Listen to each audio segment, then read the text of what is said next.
Chhava cinema बघा आणि त्यामध्ये किंवा छत्रपती संभाजी महाराजांचं शौर्य आणि त्यांचा इतिहास वाचा आणि औरंगजेबाचा इतिहास वाचा.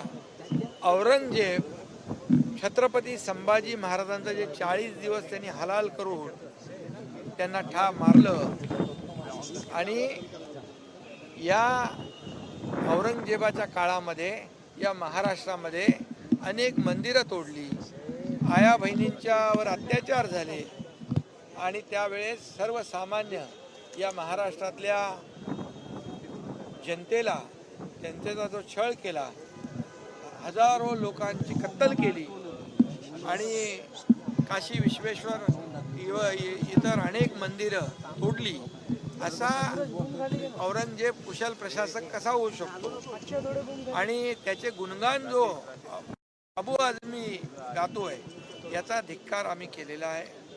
आणि खऱ्या अर्थाने हे म्हणजे आपले जे राष्ट्रपुरुष आहेत, छत्रपती संभाजी महाराज, छत्रपती शिवाजी महाराज, हे आपली दैवत आहेत आणि त्यांचा अवमान करणं म्हणजे एक प्रकारचा राष्ट्रद्रोह आहे.